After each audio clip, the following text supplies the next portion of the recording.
Let's talk about the next few days, because we know, yes, millions of people have voted, millions more have not voted. Latest news poll shows that the trend that seems to have been there for the past few weeks is sticking around, where we're sitting at 52-48 in terms of two-party preferred. In terms of the primary vote, worth seeing here that Labor is a little higher, in fact 2 points higher than when they were at the last federal election. Coalition pretty much the same, 34-35. Greens down to 11. One Nation up yet again. When will the commentariat, or will they all wake up shocked on Sunday, that the One Nation vote is up 3 points off the last election, almost at double where it was at the last election? That is going to matter, particularly in the Senate, and 12% of people who are sitting anywhere but what we have just mentioned. The key question, which about whether or not the government deserves to be re-elected, well, 48% of people say no, 39% say yes. About 63% of people saying that the coalition not ready to govern. That is a poll that has got worse since the election has rolled in. As for better Prime Minister, 51, more than half the country now saying that the Prime Minister should continue as Prime Minister because he's the better Prime Minister.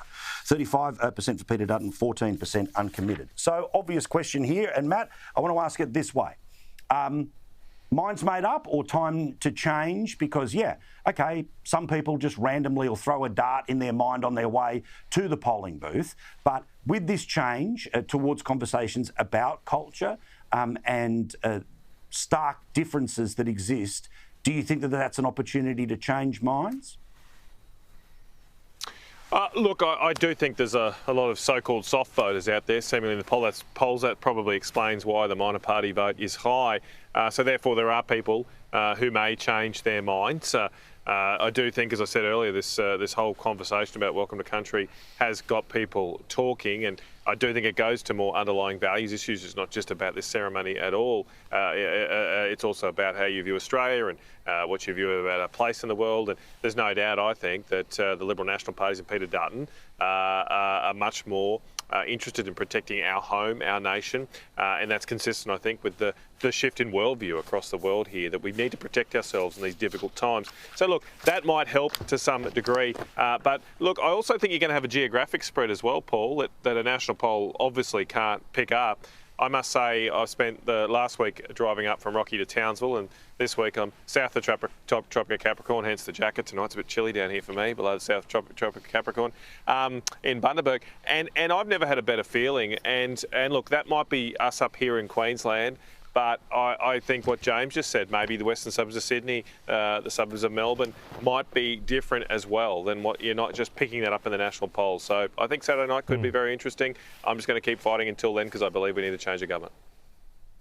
Yeah, I mean, remember, 2019, you were telling us about what was happening, in the hotel out towards the mines, and about that sense about what was happening. And again, you're travelling, and that's what you're feeling.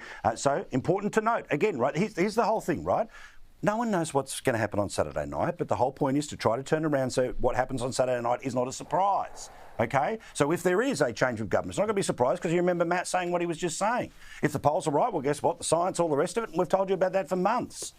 James, do you think there's still time for changes here, or the reality that TV ads start to disappear halfway through the week, the news cycle, obviously, as we get closer to things like Magic Round and Round 8 of the AFL?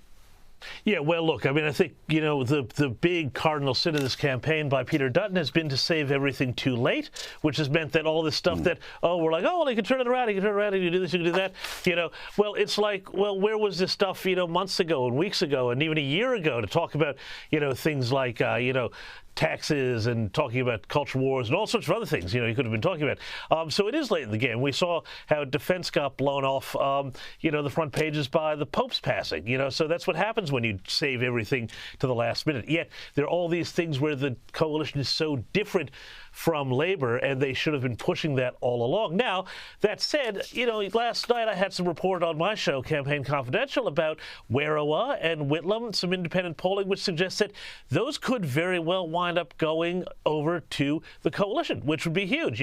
That's 2 seats right there. Another interesting thing, Paul, you mentioned One Nation, and there's another poll out there which says that One Nation is now the number 2 polling candidate in Hunter, where Dan Rapopoli sits. So that is also really huge.